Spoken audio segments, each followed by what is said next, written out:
살충제 달걀 공포는 남의 나라 얘기가 아니었습니다. 우리 식탁 위에서도 도사리고 있었습니다. 정부는 전국에 있는 모든 산란계 농장의 달걀 출하를 중단하고 전수검사에 들어갔습니다. 대형마트와 슈퍼, 편의점, 온라인 쇼핑몰도 정부 조사 결과가 나올 때까진 달걀 판매를 중단키로 했습니다. 이번 살충제 달걀의 파장 결코 작지 않을 전망입니다. 백브리핑 시시각각 지금 바로 시작하겠습니다. 살충제 달걀 파문이 커지고 있습니다. 어제부터 정부가 국내 산란계 농가를 대상으로 살충제 전수조사를 실시하고 있는데요. 1차 조사 결과 두 곳의 농가에서 살충제 달걀이 추가로 검출됐습니다. 취재기자와 자세히 얘기 나눠보겠습니다. 위정호 기자. 네, 위정호입니다. 네, 살충제 달걀 농가가 추가로 검출됐다고요? 네, 그렇습니다. 농림축산신부는 오늘 새벽 5시 기준 243개 농가를 대상으로 검사를 한 결과 두 곳에서 기준치를 초과하는 살충제 성분이 발견됐다고 밝혔습니다. 이로써 기존 경기도 남양주와 광주 두 군데에 이어 총 4곳에서 오염된 달걀을 생산한 사실이 확인된 겁니다. 이 부적합 판정을 받은 두 곳의 농가는 강원도 철원과 경기도 양주에 있는 농장으로 확인됐는데요. 철원에서는 5만 5천 마리의 산란계를 키우는 농가에서 기준치를 초과하는 피프로닐이, 양주에서는 2만 3천 마리 규모 농가에서 비펜트린이 검출됐습니다. 이번에 검사를 진행한 농가는 전국 1,456개 산란계 농가의 약 6분의 1에 해당하는데요. 정부는 적합 판정을 받은 241개 농가에서 생산한 달걀은 오늘부터 바로 유통할 수 있도록 조치했다고 밝혔습니다. 우 기자, 네. 이 추가 조사에서 살충제 달걀 농가가 더 검출될 가능성도 있는데 정부는 앞으로 어떻게 추가 대책을 마련할 계획입니까? 농식품부는 부적합 농가가 생산한 달걀에 대해 당장 유통과 판매 중단 조치를 내렸습니다. 또한 불안 소지가 있는 달걀은 화학 성분 기준치 초과 여부와 상관없이 폐기 처분하기로 했고요. 이를 사용한 2차 가공품에 대한 조사도 진행해 전량 수거에 폐기하기로 했습니다. 현재 전체 산란계 농가를 대상으로 진행하고 있는 전수조사도 내일까지 마무리하기로 했습니다. 문재인 대통령은 이낙연 국무총리에게 직접 전화해 살충제 달걀과 관련한 범정부적인 종합대책을 마련할 것을 지시한 상황입니다. 이에 따라 김영록 농식품부 장관은 오늘 오후 2시 긴급 브리핑을 열고 추가 대책 방안을 내놓을 예정입니다. 지금까지 농식품부에서 SBS CNBC 위정호입니다. 전수조사를 통해서 추가적으로 살충제 달걀 농장이 확인되면서 소비자들의 불안감은 점점 더 커지고 있습니다. 내일까지 정부의 조사가 진행될 예정이어서 앞으로 이번 파동이 더 확산될 우려도 있는데요. 자세한 상황 짚어보겠습니다. 황인표 기자 그리고 이한승 기자 나와 있습니다. 우선 상황부터 정리를 해보죠. 네. 이 기자, 언제 어디서 확인이 됐고 얼마나 유통이 됐습니까? 일단 이번 사태의 시작이라고 할 수 있는 건 지난 월요일인데요. 월요일부터 이제 정부가 친환경 산란계 농장을 대상으로 잔류 농약 검사를 하던 가운데 경기도 남양주와 또 경기도 광주에 있는 농가의 달걀에서 살충제 성분이 검출됐습니다. 현재까지 남양주 농장에서만 이미 10만 개 이상의 달걀이 시중에 유통된 것으로 추정되고 있습니다. 경기도 남양주 농가에서는 피프로닐이라는 살충제가 검출됐고 경기 광주의 농가에서는 비펜트린이라는 살충제가 검출됐습니다. 이 같은 사실이 확인되자 정부는 어제 0시부로 전국 1,400여 개 모든 달걀 농장의 출하를 전면 중지했고요. 어제부터 친환경 농가를 포함한 전체 산란계 농장에 대한 전수검사를 펼치고 있습니다. 또 현재까지 전수조사를 통해서 강원도 철원의 한 개 농가에서 피프로닐이, 또 경기도 양주의 한 개 농가에서 비펜트린이 검출된 사실이 추가로 확인됐습니다. 네. 피프로닐, 비페트린 이름도 참 어려운데 네. 이 물질들이 대체 어떤 물질들이고 또 얼마나 위험한 건가요? 우선 경기도 남양주 그리고 강원 철원에서 발견됐다고 하는 그 피프로닐 같은 경우는요, 이 가축 등에 기생하는 또 진드기, 또 벼룩 등을 없애는데 광범위하게 이용되는 물질입니다. 국내에서는 닭에 대한 사용은 금지되어 있습니다. 그러니까 사람이 흡입하거나 섭취할 경우 경련과 떨림이 있을 수 있고요. 과다 섭취하면 간장이나 신장 등 장기가 손상될 가능성도 있는 것으로 알려졌습니다. 또 피프로닐과 함께 검출된 비펜트린은 닭에 기생하는 진드기를 없애는 살충제로 닭에는 허용 기준치 이하로만 사용할 수 있게 돼 있습니다. 네, 대형마트, 지금 편의점, 온라인 쇼핑몰 모두 다 지금 판매가 중단이 됐는데 전반적인 업계 분위기 지금 어떻습니까? 우선 살충제 달걀이 지금 있다 이런 소식이 전해지면서부터는 대형 유통업체를 중심으로 이제 판매를 중단하고 있는데요. 우선 이마트와 롯데마트, 홈플러스 등 대형마트는 달걀 판매를 즉시 중단했습니다. 해당 업체들은 살충제 성분이 검출된 농장에서 달걀을 공급받은 것은 아니지만 소비자 식품 안전을 위해 정부의 안전검사 결과가 나올 때까지 판매를 일시 중단하기로 했습니다. 그리고 주요 편의점들도 생란과 달걀 등을 원재료로 쓴 김밥과 도시락 등 간편식 판매를 중단해달라고 점주들에게 공문을 보내기도 했습니다. 또 11번가, 쿠팡, 티몬 등 온라인 쇼핑몰도 역시 달걀 판매를 중단했습니다. 각 업체들은 농식품부의 전수조사 결과에 따라 추가적으로 유통을 할지 아니면 판매 제한을 계속 가져갈지를 결정할 방침인데요. 문제는 전통시장입니다. 전통시장에서는 여전히 달걀이 판매되고 있기 때문입니다. 그렇군요. 황 기자, 네. 지금 정부가 이제 전수조사를 진행하고 있는데 추가로 지금 살충제 달걀이 확인될 가능성도 배제할 수는 없겠죠? 네, 가능성이 남아 있습니다. 네. 그 정부가 이제 오전에 발표한 내용 보면 먼저 조사에 들어간 243개 농가 가운데 2군데에서 추가로 이제 검출이 됐고요. 나머지 농가는 적합 판정을 받아서 이제 해당 달걀들이 정상적으로 유통이 되는데요.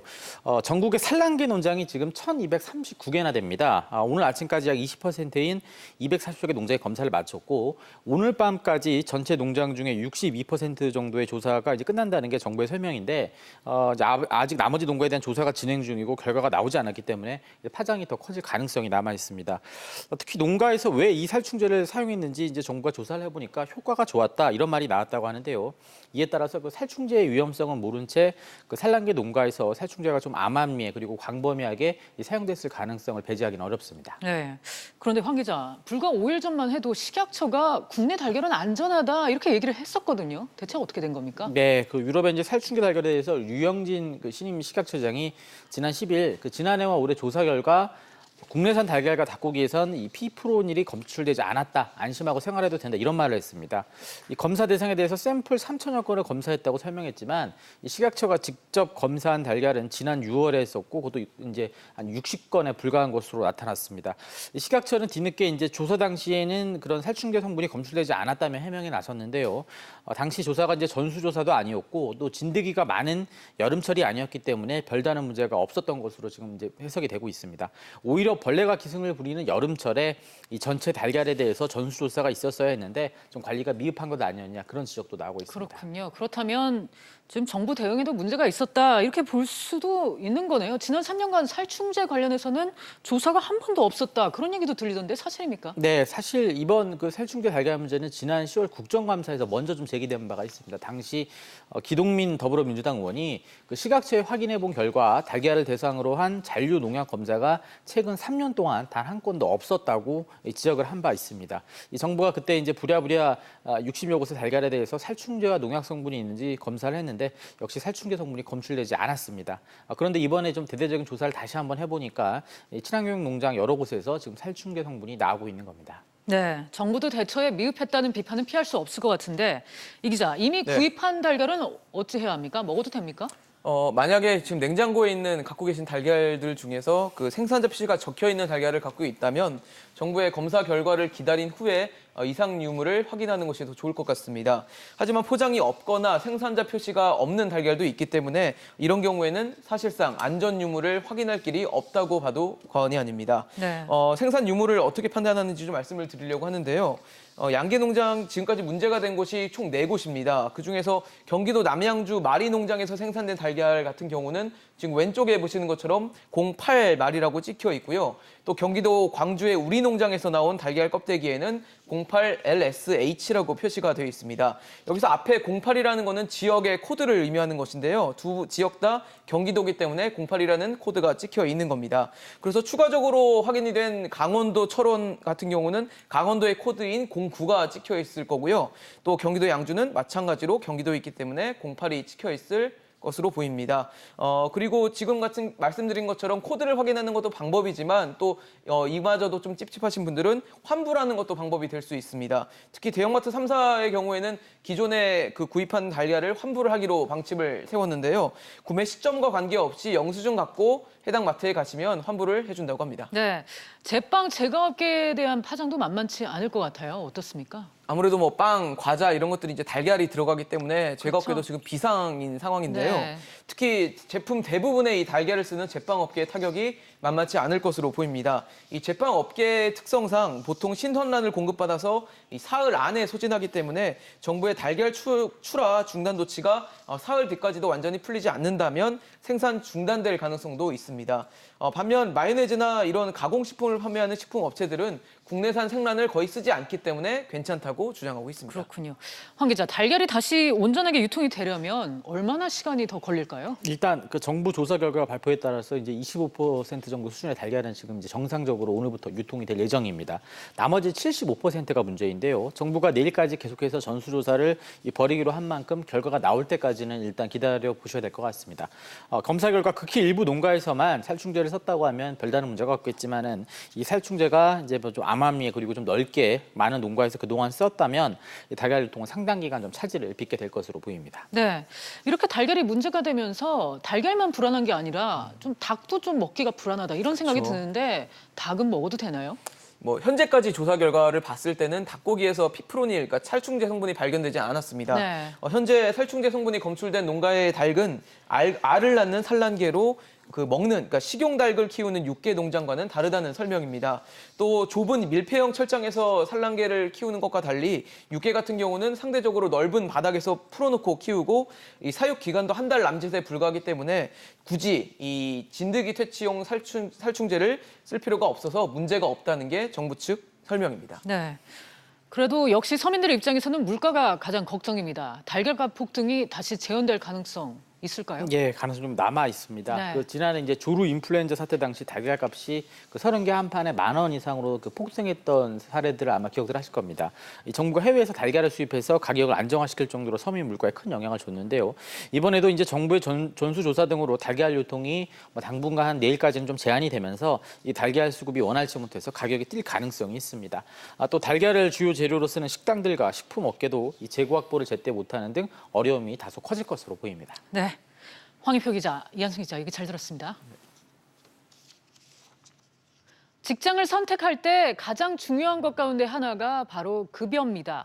얼마를 받아야 상대적으로 연봉을 많이 받는다고 볼 수 있을까요? 취재기자 전화 연결돼 있습니다. 장지연 기자. 네, 장지연입니다. 네, 장 기자, 상위 10% 고소득 근로자가 되려면 연봉을 어느 정도 받아야 하나요?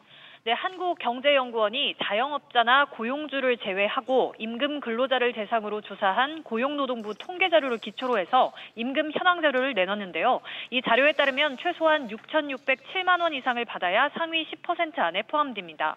말씀드린 연봉은 기본급과 고정수당의 초과급여, 상여금, 성과급을 합친 겁니다. 상위 20% 연봉자에 들어가려면 4,789만 원, 30만 원은 3,776만 원을 받아야 합니다. 전체 임금 근로자 가운데 연봉을 기준으로 중간 순위에 위치한 근로자의 연봉, 즉 중위 연봉은 2,623만 원이었습니다. 네, 근로자들의 평균 연봉은 늘어나고 있는 추세라면서요. 네, 그렇습니다. 좀 전에 말씀드린 중위 연봉이 2015년엔 2,500만 원이었는데요. 지난해엔 2,623만 원으로 123만 원 늘었습니다. 특히 연봉 최하위 집단의 임금 상승률이 가장 높았는데요. 연봉 하위 10% 평균 연봉은 601만 원에서 633만 원으로 5.3% 늘었습니다. 장 기자, 1년에 1억 원 이상 받는 근로자 수도 늘었다고요? 네, 연봉 1억 원 이상 근로자 수는 전체 근로자의 2.8%인데요. 2015년 39만 명에서 지난해엔 43만 명으로 1년 사이 4만 명 늘었습니다. 8천만 원 이상에서 1억 원 미만 연봉자도 41만 명에서 47만 명으로 6만 명 증가했습니다. 반면 2천만 원 미만 근로자 수는 535만 명에서 521만 명으로 14만 명 줄었습니다. 대기업과 중소기업 간의 임금 격차는 좀 좁혀지고 있습니까? 네, 임금 격차는 2015년 3,182만 원에서 지난해 3,028만 원으로 150만 원 정도 줄었는데요. 대기업 평균 연봉은 같은 기간 6,544만 원에서 6,521만 원으로 23만 원 줄었고, 중소기업 평균 연봉은 3,362만 원에서 3,493만 원으로 131만 원 늘었기 때문입니다. 지금까지 SBS CNBC 장지연입니다. 지난 8.2 부동산 대책 후 재건축 시장은 그야말로 혼돈입니다. 유예를 기대했던 재건축 초과 이익 환수제 부활에 이어서 조합 설립 인가 후 조합원 지위 양도마저 제한된 상황인데요. 급기야 현금 청산 매물까지 등장하고 있습니다. 윤지의 부동산 114 책임연구원 모시고 이 사항 짚어보겠습니다. 연구원님 어서 오세요. 네, 안녕하세요. 네, 이제 앞에서 잠깐 이제 파리 부동산 대책 관련해서 얘기를 꺼냈지만 네. 재건축 단지에서 지금 조합원 지위양도 제한 규제가 들어갔어요. 이 네. 정확히 어떤 내용이고 지금 어떤 영향을 미칠까요? 일단 파리 대책에서 나왔던 그 투기 과열지구 지정에 따른 효과 중에 하나인데요. 그 조합원 지위 양도 제한의 경우에는 그 사업 단계에 따라서 그 기준이 좀 다릅니다. 예를 들어서 조합 설립 인가 이후에 해당되는 그 주택을 매도하게 되면 그것을 양수받은 자는 사실상 현금 청산의 대상이 됩니다. 다만 이에 대한 예외 규정도 일부 있죠. 근데 이제 다만 파리 대책을 통해서 이제 사업 지연에 대한 일부 규정들에 대한 그 규제를 강화하다 보니까 사실상 조합원은 조합 설립 이후에 재산권 행사가 사실상 어렵다라는 국면이고요. 네. 이 재산권 행사가 제한되는 만큼 사실상 새로운 양수자도 그 이후에는 또 매도가 어렵다 보니까 이 부분에 대한 부분들이 시장에서는 이제 굉장히 우려감을 높아지게 하는 요인으로 작용하고 있습니다. 네, 예. 지금 이제 연구원님께서 조합 설립을 기점으로 해서 지금 네. 이제 재산권 행사가 제한될 수 있다 이렇게 설명을 해주셨는데 네. 조합 설립 인가가 이뤄진 단지에 적용을 받는다면 그 규모는 지금 어느 정도 되는 건가요? 일단은 대부분의 재건축이 서울에 집중돼 있고요. 네. 그러다 보니까 서울 지역 중심으로 보시면 조합 설립 이전에 대한 해당 구역은 93곳이고요. 총 5만 2천 가구 수준입니다. 그리고 조합 설립 이후의 구역은 99곳에 5만 한 5천 가구 정도 되는데요. 다만 앞서 말씀드린 것처럼 사실상 이전이든 이후든 매입 이후에는 사실상 거래가 어려워지다 보니까 이 서울시에 위치한 총 200여 곳에 대한 그 재건축 구역 그리고 총 11만여 가구죠. 이 부분들이 다 사실은 영향권에 있다라고 보시면 되겠습니다. 네. 예. 한편 이제 내년 적용이 지금 확정된 재건축 초과이익 환수제의 영향도 있겠고요. 이번 규제에서 벗어난 단지들은 눈치 싸움이 한창일 것 같은데 전반적인 시장 분위기는 어떻습니까? 일단 대책 발표 이후에 이제 규제 강도가 워낙 세다 보니까 사실상 위축 강도는 점차 강해지는 분위기입니다. 파리 대책의 그 규제 강도 수준이 재건축에만 머무르는 것도 아니고요.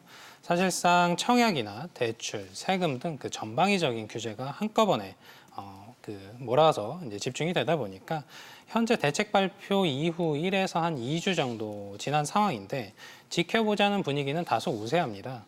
다만 8월 달에 예정된 가계부채 종합 대책이나 네. 앞으로 예정된 뭐 금리 인상 이슈라든지 초과 공급 이슈까지 이제 하반기에 활성화될 경향을 보이면서 사실상 이 후속 그 조치가 계속 이뤄지는 상황에서는 주택 시장의 그 전반적인 침체 강도를 높이는 요인이 되고 있다고 할 수 있습니다. 네, 이런 시장 분위기가 반영됐을까요? 벌써부터 이제 집주인들은 급매물을 내놓고 있고요.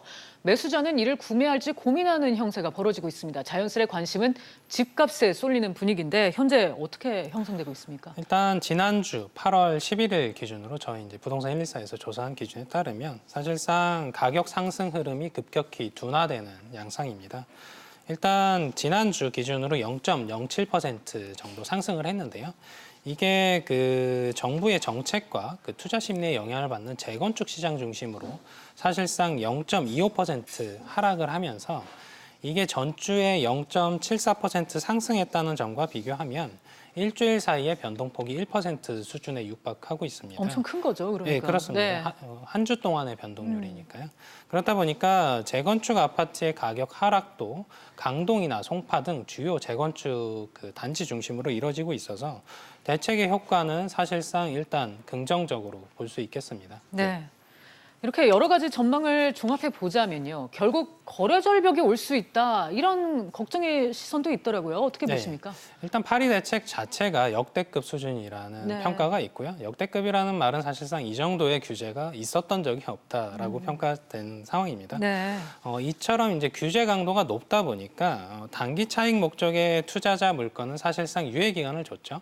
내년 1월이나 4월까지 양도소득세 그 과세 그 강화 조치를 앞두고 좀 이제 매도를 하라 아니면 이제 임대사업자로 등록을 하라라는 이제 문구를 줬는데요.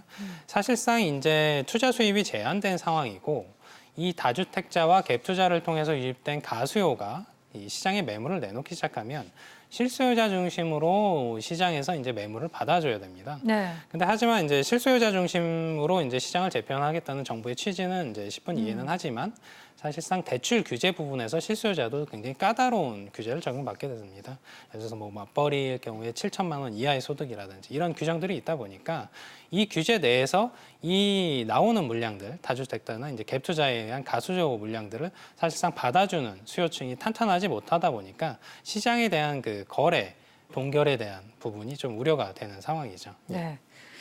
자, 역대급이었다. 파리 대책이. 그래서 이 정도의 규제가 그동안 있었던 적이 없었다. 이제 그렇게 설명을 해주셨는데 이런 분위기 속에서 급기야는 현금 청산 매물까지 등장한 마당입니다. 우선 이 현금 청산에 대해서 조금 낯선 분들도 있을 것 같아요. 어떤 네. 개념입니까? 어떻게 보면 이제 의미는 굉장히 쉽죠. 근데 이제 그 현금 청산이라는 의미 자체가 조합원의 권리를 가지고 계신 분들이 사실상은 원래 입주를 해야 되는 겁니다. 입주할 권리가 있는 분들이죠.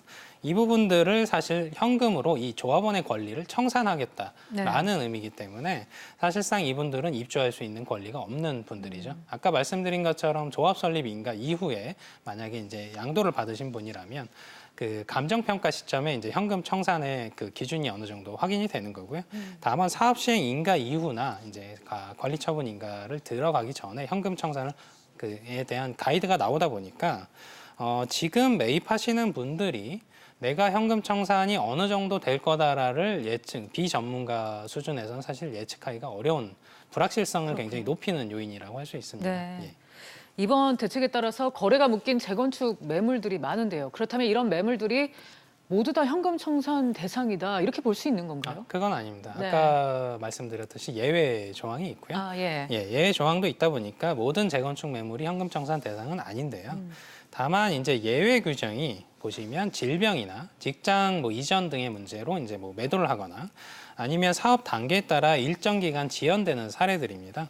그 경우를 보시면 예를 들어서 조합 설립 인가 이후에 2년 내 사업 시행 인가를 못 하거나 사업 시행 인가 이후에 그 2년 내 착공을 못 하거나 아니면 착공 후에 3년 내 준공하지 못하는 경우들입니다.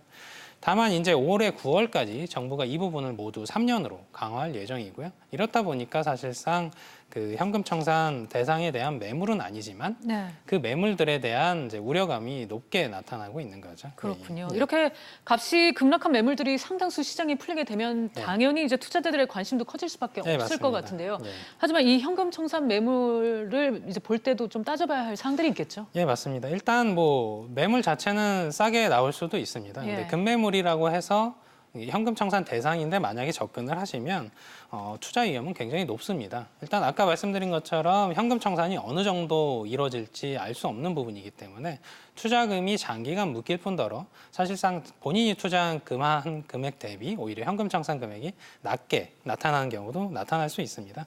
만약 예외 사항으로 현금 청산 대상이 아닌 물건을 받으셨다고 하더라도 사실상 양수받는 순간부터 그 주택을 팔게 되면 현금 청산 대상이 되죠. 그렇다 보니까 사실 매수하시는 분도 현금 청산 대상이 아닌 매물이더라도 네. 이제 꺼리게 되는 그런 부작용들이 나타나고 있습니다. 그렇군요. 예. 저희가 지금 여러 쟁점을 짚어봤지만 한 치 앞도 예상이 어려운 게 바로 재건축 시장이죠. 끝으로는 앞으로의 전망에 대해서 한 말씀 부탁드릴게요. 네. 일단 파리 대책의 정책 효과는 굉장히 효과적인 부분으로 나타나고 있습니다. 네. 단기적인 효과는 특히 크게 나타나고 있고요. 일단 과열 양상을 보이고 있던 그 수도권 주택 가격은 상당 부분 매매가 상승세가 둔화되거나 아니면 하락할 전망이고요. 또한 단기 시세 차익을 보기 위해 유입됐던 갭투자나 갭투자나 이제 가수요 같은 경우는 당분간 숨을 고를 것으로 판단이 됩니다. 게다가 수도권 내 그 주요 재건축 정비 사업들 같은 경우 매도자 우위의 시장이었다면 앞으로는 매수자 우위의 시장이 형성되다 보니까 네. 사실상 가격에 대한 조정 능력은 매수자에게 있다고 보시면 되고요. 향후 정치권의 그런 관련 논의들을 좀 지켜보셔야 되긴 하지만 사실상 투자 수요가 이동하는 그 풍선 효과도 제한적이고요. 하반기에 말씀드린 그 가계부채 종합 대책이나 금리 인상이나 이제 초과 공급 문제도 이제 이슈화되다 보니까 그런 부분에 대한 부분들이 굉장히 우려감을 높이고 있습니다. 다만 서울 같은 경우는 이제 택지 지구가 워낙 부족하다 보니까 이 지역 중심으로 사실 어떻게 공급을 늘려갈지 그 부분에 대한 정부 측의 고민이 굉장히 크다고 할 수 있겠습니다. 그렇군요. 예. 영호님 말씀 여기까지 들을게요. 예, 감사합니다. 감사합니다.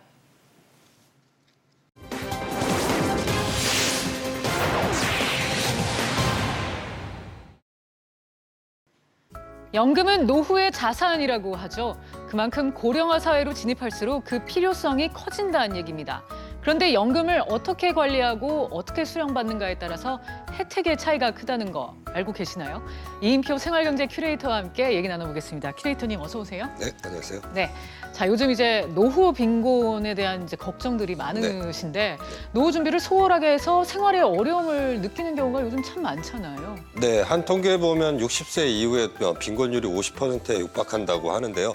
대부분 경제 활동을 할 때는 여유가 없다 보니까 마치 그 노후 그 준비를 못했다 막상 다치면 경제적 낭패를 보기가 일쑤인데요.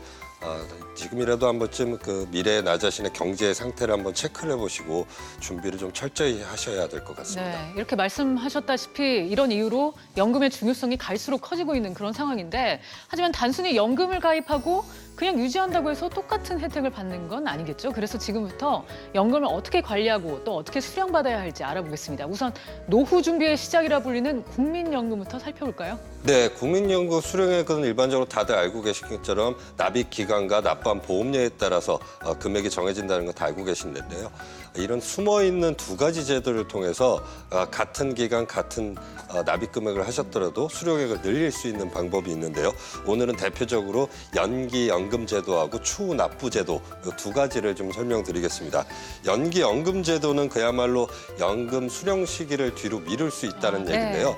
현재 한 1957년생부터 1960년생이 62세부터 연금 수령이 가능한데 이를 연금 수령 기간을 5년 정도를 미루게 되면 매년 7.2%씩 연금 수령액이 늘어나게 되고요. 네. 최장 5년을 다 연기를 했다 그러면 약 36% 정도가 연금 수령액이 증가한다고 볼 수 있습니다. 그렇군요. 연기를 하면 좀 수령액이 늘어날 수 있다. 네. 이어서 추후 납부 제도도 알아볼까요? 네, 추후 납부 제도인데요. 간혹 실직이나 퇴직이라든지 뭐 소득이 없어서 보험료를 납부를 하지 못하시는 분들한테 도움이 되는 그러한 제도인데요. 납부하지 못한 보험료를 나중에 한 번에 납입을 하려면 좀 부담스럽지 않을까 이렇게 생각하실 수 있는데 최대 시중 은행 이자 정도만 더 추가하셔서 최대 60회 분납해서 나눠서 납부하실 수 있을 테니까요. 이 제도를 활용해서 국민연금 쭉 계속 납부하시면 좋을 것 같아요. 네. 또 이번에 알아볼 거는 요즘 들어서 많이 들리는 주택연금 관련해서입니다. 사실 따로 이제 마련된 재산 하나 없이 집 한 채만 있다면 걱정이 앞서는데요. 당장 팔까 생각을 해도 고정 비용이 없기 때문에 불안하기도 하고요. 이때 관심을 가질 게 주택연금인 거죠? 네, 뭐 주택연금이라는 걸 쉽게 얘기해서 내가 살고 있는 집을 담보로 해서 일정 기간 동안 매월 연금을 받는 그런 노후 자금 이런 개념인데요.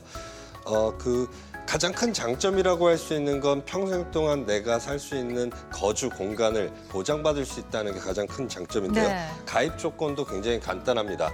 부부 중 둘 중 한 명이 60세 이상이면 되고요. 1주택 소유자고 그다음에 시가가 9억 원 이하이면 누구나 가입이 가능한데요.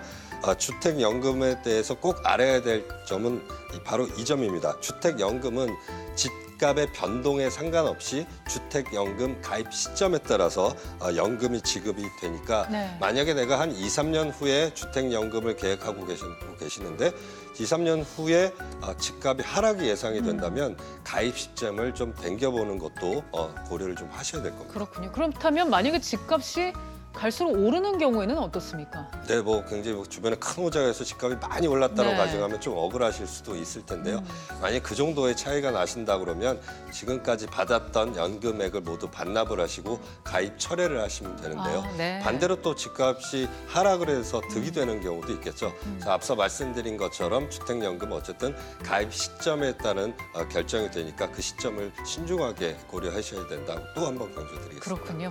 주택연금 가입에 있어서는 가입 시점이 중요하다는 거 잊지 않으셔야 될 것 같고요. 노후를 위한 연금 전략 마지막으로 알아볼 건 연금 저축입니다. 최대한 늦게 또 나눠받는 게 유리하다는데 맞습니까? 네, 맞는 말인데요. 연금 저축 연금으로 전환해서 받으실 때는 연금 소득세 5.5%가 부과가 되고 있는데요. 그런데 연금 수령 시점에 그 가입자 나이가 많을수록 세율이 낮아집니다. 그래서 65세부터 69세까지는 5.5%, 70세부터 79세까지는 4.4%, 80세부터 89세까지는 3.3% 정도로 계속 나눠지는데 단 이런 수령 시점을 고려하실 때 두 가지를 좀 고려를 하셔야 되는 첫 번째는 본인의 건강 상태를 좀 어느 정도 예측을 하셔야 되고 두 번째는 그 사이에 연금 수령 시점 이전에 별다른 소득이 없을 경우 또 낭패를 볼 수 있기 때문에 그런 경제 상황도 좀 고려를 하셔야 되고요. 두 번째 신경 쓰셔야 될 거는 연금 주택은 짧은 기간에 수령하시는 것보다 좀 10년 이상 장기간으로 나눠 받는 게 유리한데 그 이유도 바로 절세 효과 때문입니다. 그래서 예를 들어서 총 적립 금액이 4천만 원이다라고 가정했을 때 예를 들어 10년 이상 분할 수령을 하셨을 경우에는 220만 원 정도의 연금 소득세만 발생을 하게 되는데 4년간 연 1,000만 원씩 분할 수령을 하셨을 경우에는 연금 소득세에다 기타 소득세까지 발생해서 총 511만 원의 세금이 발생이 되죠.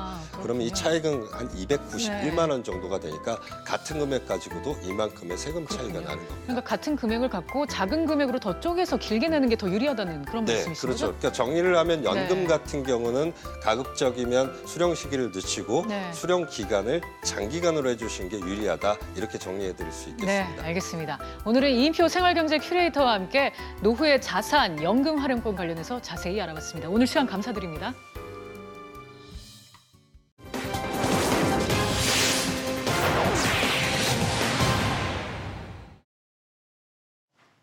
그야말로 달걀 순환 시대입니다. 조류 인플루엔자의 여파가 채 가시기도 전에 살충제 달걀 공포가 확산되고 있습니다. 더군다나 다른 농가도 아닌 친환경 농가라는 곳에서 나온 제품이다 보니까 조금 더 비싼 가격을 치르며 구매했던 소비자들의 배신감은 더 클 수밖에 없습니다. 달걀값이 다시 오를 수도 있다는 것도 문제지만 기본적으로 도대체 어떤 먹거리를 안심하고 믿고 사야 할지 소비자들은 혼란스럽기만 합니다. 8월 16일 백브리핑 시시각각 여기서 마치겠습니다.